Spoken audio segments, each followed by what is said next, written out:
പ്രതിയുടെ പേര് ഹസൻ കുട്ടി അലിയാസ് കബീർ. ഇയാൾ പല കേസസ് ഉള്ള ആളാണ്. 8ഓളം കേസസ് ഓൺ റെക്കോർഡുണ്ട്. ഇയാൾക്ക് പോക്സോ കേസ് കൂടെ ഉണ്ട്. കഴിഞ്ഞ ജനുവരി മാസം 12-ാം തീയതിയാണ് ഇയാൾ ജയിലിൽ നിന്ന് ഇറങ്ങിയത്, കൊല്ലം ജയിലിൽ നിന്ന്.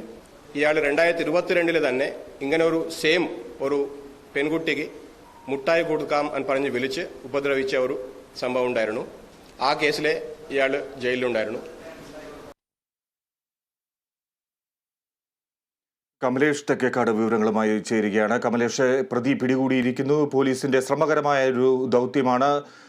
പോലീസ് സേനയെ അഭിനന്ദിച്ചേ മതിയാവും. എന്തൊക്കെ കാര്യങ്ങളാണ് കമ്മീഷണർ വ്യക്തമാക്കിയത്? ഫിജി, ഈ കേസുമായി ബന്ധപ്പെട്ട മുഴുവൻ വിവരങ്ങളും കമ്മീഷണർ ഇപ്പോൾ വെളിപ്പെടുത്തുകയാണ്. ഈ പ്രതിയുമായി ബന്ധപ്പെട്ട ഹസൻകുട്ടി എന്ന കബീർ എന്നാണ് ഈ പ്രതിയുടെ പേര്. ഇത് സംബന്ധിച്ച കാര്യങ്ങളെല്ലാം വ്യക്തമായി. ഇയാൾ മലയാളിയല്ല, ഗുജറാത്തിൽ നിന്ന് ചെറുപ്പത്തിൽ തന്നെ കേരളത്തിലേക്ക് വന്ന ആളാണ്. നല്ല ശുദ്ധ മലയാളം സംസാരിക്കുന്ന ആളാണ്. ആ നിലയിൽ നേരത്തെ തന്നെ ഈ പ്രതിക്ക് ഇത്തരത്തിലുള്ള ഈ പോക്സോ കേസിലടക്കം നേരത്തെ തന്നെ പ്രതിയായിട്ടുള്ള ആളാണ് ഈ ഹസൻകുട്ടി എന്നയാൾ.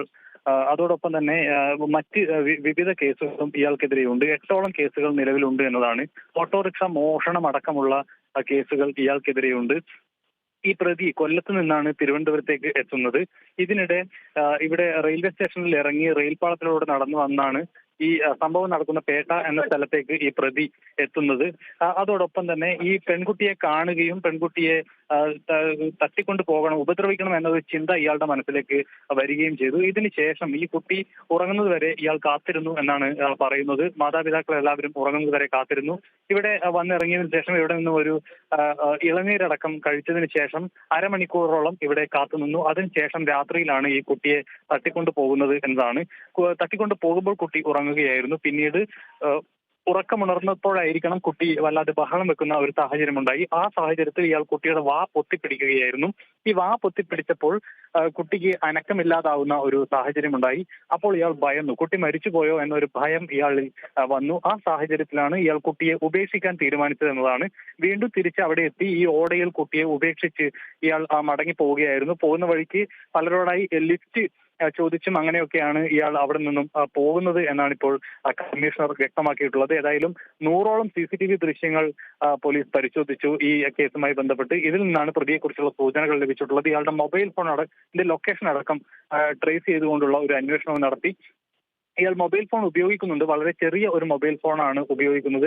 അത് തന്നെ വളരെ വിരളമായി മാത്രമാണ് ഇയാൾ മൊബൈൽ ഫോൺ ഉപയോഗിക്കുന്നത് എന്നാണ് കമ്മീഷണർ വ്യക്തമാക്കിയിട്ടുള്ളത്. ഏതായാലും ഈ കേസുമായി ബന്ധപ്പെട്ട് നിരവധി കാര്യങ്ങൾ കമ്മീഷണർ ഇപ്പോൾ വ്യക്തമാക്കി കഴിഞ്ഞു. ഇയാൾക്ക് ഏതാണ്ട് 50 വയസ്സിനോടടുത്ത് പ്രായമുള്ള ആളാണ് ഈ പ്രതി എന്നതാണ് മറ്റൊരു പ്രധാനപ്പെട്ട കാര്യം. ഇയാൾ ലഹരി പദാർത്ഥങ്ങൾ ഉപയോഗിക്കുന്ന ആളാണ്. മദ്യം, അതുപോലെ തന്നെ കഞ്ചാവ് അടക്കമുള്ള ആളുകൾ സ്ഥിരം മദ്യപാനിയാണ് എന്നതാണ് പോലീസ് വ്യക്തമാക്കുന്നത്. അതോടൊപ്പം ഈ പോക്സോ കേസിൽ ജയിലിലായ പ്രതി ജനുവരി 12-നാണ് ഇയാൾ പുറത്തിറങ്ങിയത്. ഇതിനു ശേഷമാണ് 2 ആഴ്ച മുൻപ് ഈ പേട്ടയിലെത്തുകയും ഈ കുട്ടിയെ തട്ടിക്കൊണ്ടുപോവുകയും ചെയ്തിട്ടുള്ളത്. കുട്ടിയെ ഇയാൾ തിരിച്ച് ആ ഓടയിൽ തന്നെ കൊണ്ടുവന്നിട്ടു എന്നാണ് ഇയാൾ പറയുന്നത്. പക്ഷെ അത് എവിടെയാണ് കൃത്യമായി ഇട്ടത്, അതായത് ഈ കുട്ടിയെ കണ്ടെത്തിയ സ്ഥലത്ത് തന്നെയാണോ ഇയാൾ കുട്ടിയെ ഉപേക്ഷിച്ചത് എന്ന കാര്യത്തിൽ ഒരു കൃത്യമായി പോലീസിന് അത് സ്ഥിരീകരിക്കാൻ കഴിഞ്ഞിട്ടില്ല.